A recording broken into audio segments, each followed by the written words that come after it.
How's your team looking ahead of this game on Saturday, first of all? Team news? Yeah, but we've had a couple of players that haven't trained so much but came back in. Dennis Pratt and Papi Mendy have come back in, having not trained a lot during the week. So, but apart from that, Johnny Evans, what we'll have to assess just before the game, see where he's at with a tight calf. So, but no, apart from that, it's been a good training week. I'm sure you'll be keen to have Johnny Evans. You need all the experience that you can get at the moment, don't you? Yeah. Johnny's obviously been a fantastic player for me. So, and obviously as the club captain, he's a great leader for the team. So, but like I said, if he's not ready for whatever reason, then we've other players to come in.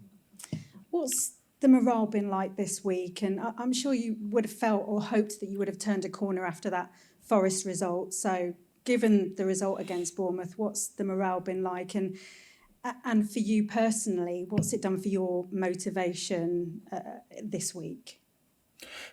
For me myself, there's no change in terms of only if anything a greater motivation. This is a great coaching challenge where the team is at and where I'm at with the team. It's not where we want to be, of course, but we. As I said, we're disappointed with the result last week, and it's been in many of the games.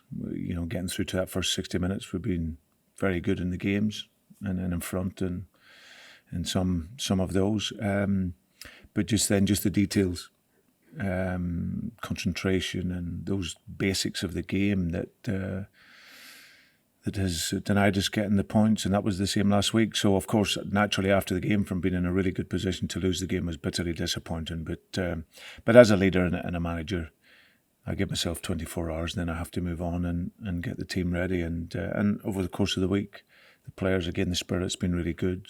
And my dedication's to them, you know, to help through this phase that we're in. And like I say, we're in good spirits and now ready to go again at home. So when there's talk of pressure intensifying, does that ever affect you in any way? No, I think that the noise and the pressure and everything else is from the outside, but from the inside and from my day to day, listen. You understand it's there, and when you're bottom of the league, and you're giving up some of the results that we've had, then of course it comes on to you. So I respect that. But in terms of my work and my focus and my level of concentration, it's still pretty much the same. You know, my job is to try and look to get the team out of this situation that we're in. We had a great performance and results. So we've over the course of 90 minutes against Nottingham Forest, and we didn't back that up. So now we get 2 home games, starting on the next one against Palace to look to get 3 points again. So my focus is really just on our performance that allows us to get the result. I know you might not want to look too far ahead, but you've got a group of 3 games here. The one against Palace, 5 points above you, then Leeds, 5 points above you, then Wolves, 2 points above you. Is this a crucial set of games you've got coming up? Well, we felt that, but it really is the next game is what's important for us. So our full concentration is on Crystal Palace, but we know that this period was always going to be a period where we look to get results after the start we had. You talked about the details, the basics. The issue, a big issue this season has been taking the lead and then letting that slip, and it was the 4th time you've lost a game having taken the lead against Bournemouth. What are the basics that they need to do to stop that happening? Why is it happening, and how easy is it to stop that happening? Well, that's the challenge of what I said in terms of the coaching aspect. It's predominantly concentration. You know, if you think 60 odd minutes into the game and we've got a throw in Bournemouth's half of the pitch, and then very quickly we switch off when the ball's gone out of play, and then they're throwing it up the line. And then, like I said, you got the basics of tracking a runner.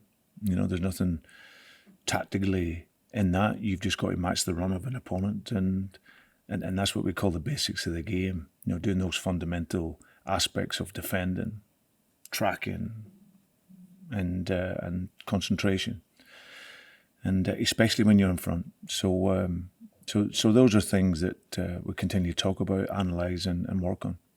And in terms of that concentration, keeping that concentration on the pitch, can that be down to getting the players to step up and having as many leaders on the pitch as possible, getting them to be vocal and keep everyone going? Well, communication definitely helps. We always say that if you're not talking, then you're not defending. So I think, we can help each other in that aspect as well. And is that about confidence, getting the confidence in the players that they can be that all over the pitch? Yeah, I think it's, like I said, in lots of the games, if you see our start, 45 to 60 minutes, the starts have been really good in the games. Like you said, we've taken the lead, performed well. But sometimes when you're under pressure and it goes the other way, that's when you really then got to concentrate and do those basics even more, and that's something that we haven't done consistently enough. So that's the challenge, looking to put it all together. And like I said, we've had 90 minutes where it was very good, and we've seen the result in that, a clean sheet and 4 goals and a big pressure game for us. But it's having that intensity and pressure in every game, and that's what's key. All the best. Pleasure, thank you. Okay, Rob from PLB. Hi, Brendan. Just checking, Timothy Castagna's fine for the weekend? Yeah, he's quite a bruised day, but he'll be okay. Good stuff. Can I ask what you make of Crystal Palace? You've had an excellent recent record against them. They've started fairly well, but not pulling up too many trees. No, I think it's a good game. They shifted their football idea last season when Patrick came in, and some very talented players, an athletic team.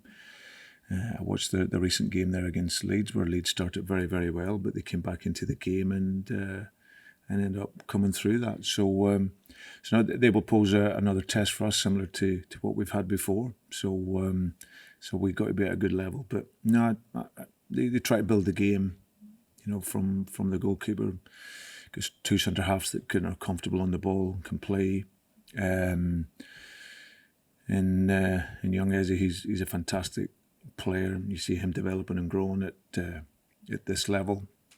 His quality and how he carries the ball up the field. He obviously got his goal as well last week, the winner. So, and then Hodgson, I know very well, who's a very clever footballer, who's a natural goal scorer and finisher. And the 2 boys on the sides are a threat. So, it's a good team, like you say, that aren't too far ahead of us. And I think that's the league this season. I think from where we are up to the middle of the table, it's all pretty close. But you've got to get those sequence of results that can take you out of where we are. So I anticipate a tight game and a tough game. How different a challenge is it getting revved up, I guess, for a game like this compared to your last home game where there was various touch points? It was under the lights, local derby, obviously a bit of revenge perhaps from fans for the FA Cup defeat against Forest. Whereas this one, early kick-off, the fans had a tough week at work. They might be quite tired on a Saturday morning getting to the King Power. The onus, I guess, is on you to... Always, yeah. The onus is on us as the team to generate that atmosphere. I think, like you said, in our last home game, we seen it there, and that came from the players, the intensity, the quality, and then that connection between the supporters and the players was there. So it's always up to us. Like you said, 12:30s or can be difficult games, but we have to generate the level of intensity in the game to bring them along with us. The fans are going to be important, though, aren't they, at the weekend and for the next few games, really? I mean, this is the 10th match of the season, sometimes a point where you look back and stuff like that. How do you think they're feeling at the moment? Well, I think the mood would have been much better after the Forest game, and probably hoping that we could have then got the victory at the weekend, and seeing the manner of which we lost towards that last 25 minutes wouldn't have been so good. So, but our job was to lift the mood again, and like I say, I think in terms of moments like this here, like you said, there's lots of noise, there's lots of speculation and pressures that can be put on outside. But for me, within the inside and within the board and the players, we're very dedicated to moving away from where we are And that's going to need patience, and it's going to need that support. And like I said, I believe in the players. I've got absolutely no doubt, but we've got to manage the game through the 90 minutes. When you have analysed those periods in games when you've taken the lead and then conceded, as Kirsty touched on earlier, are you noticing that the ball's been put at more risk by the players, that they're pursuing a second ball, or maybe they're playing slightly within themselves and being, perhaps less at risk and dropping deep? What are you kind of sensing? Yeah, I think it's been a number of things. I think, like I said earlier, the just concentration sometimes when you're in front. Clearly, the opposition then want to get back into the game. But concentration, I think, keeping and not losing cheap balls. If you make errors with possession, then you're constantly turning over possession and giving that to the other team. That gives them more of a chance to attack. And so for us, it's making sure we can focus on that, but also continuing to attack the game. So there's lots of factors within it, and lots of analysis that we've done. We've looked at it, whether it is fitness, but for me, we were a team that I think we're up there and scoring the most goals in the last 15 minutes of games. And now in this sort of final 25 minutes of games, we've conceded too many and haven't scored so much. So there's a process there that we need to put right, and that's something that we're clearly trying to do. And just last couple from me, if I may. You said earlier, this was a great coaching challenge, but you give yourself sort of 24 hours after a defeat. I mean, what do those 24 hours look like, and how do you then turn a switch, get the smile back, come into work on a Monday morning and be refreshed, I suppose, mentally and physically? Well, of course, you analyse the game and assess the game, and you look at the elements of that were good in the game. Now, listen, that's never to say that everything's always sunny. There's not optimism for nothing. But I've seen enough over the course of a lot of the games that allows me to be optimistic that we can just nail some of the details in the game, and like what I said, we can climb away from where we are, and that's going to be a process. It's going to be time, but I've got absolutely no doubt that we can do that. But you have to come in, and no matter how you're feeling, when you're the leader, you've got to you set the environment, and that's always been my mantra, and especially as I've gained experience as a manager, that you'll always hurt after defeat. It's really tough, and I think when you're a younger manager, it can go on for a bit longer. But with experience, you recognise I give myself that period, and then you have to move on, because your job's then to inspire everyone else, and that's, I believe, why we've the training ground has always been a good place to be, and we look forward to our next game. Thank you very much. Pleasure. Thank you. Cheers, Ron. We'll go to Jason. Talk to it. Hey Brendan, hope you're well. Afternoon. You said at the weekend you're not thinking about the possibility of relegation, and I know I asked you about it a few weeks ago. I can understand your answer then, but results this season, Forest aside, of course, have been pretty dreadful. You've only won 8 games this calendar year. Why aren't you thinking about that possibility at all? Because my focus has always been about moving forward, and I believe that we can do that with the players we have. Do you not need to recognise the situation to move forward, though, and given where you are in the table and how results have gone? I know I'm repeating myself a little bit, but surely you need to recognise and see where you are to move forward and learn from the mistakes that you've made. Yeah, and I do recognise where we are. You also said that you don't think about the threat of relegation, but you did set a 40 points target. How does that tally with both answers? Well, setting the 40-point tally at the beginning of the season, I was realistic in terms of where I thought we were at. And what was going to be important was staying in the division. But once the season gets started and gets working, then that's my only focus. Before the season started, what was the expectation from the owners and the hierarchy at the football club about how this season would go on the field from a results point of view? Were they thinking about the threat of relegation? Were they thinking higher? I think they felt it was going to be a tough season. like we all did on the back end of the summer, and the challenges that we faced, and the difficulties that we had, and without the improvement in the squad. But like I said earlier, I think their dedication to me, and as with the players, shows the trust that they have, that I can steer us through this period. And even though it has been a huge challenge and a disappointment, they've been fully supportive of myself, and because they've seen the work that we've been able to do in our time here. So the expectation and ambition is always to be the very best that we can be.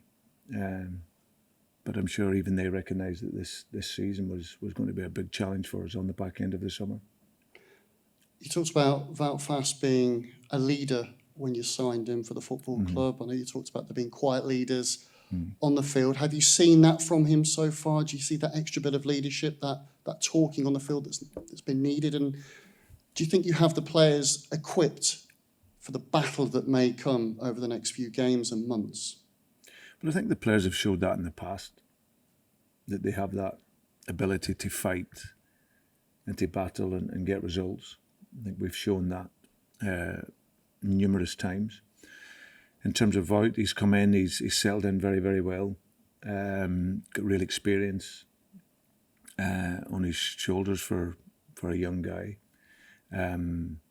He's come in, he understands very quickly the demands of the Premier League. But he's settled in very, very well, and I'm really sure that he'll be a really good player for us. And like I said, he's got a good football idea. He's a fighter. He is a leader, and I think he's going to be very, very important for us over the course of the season. You mentioned Johnny Evans may be a doubt for this weekend, and I was going to ask you about this before I heard about that. But obviously, defending this season has been a difficulty for whatever reason, and I get that neither Çağlar Soyuncu and Yannick Vestergaard have pulled up any trees in terms of their first-team performances over the last year, and you've also, mentioned their performances in training as well.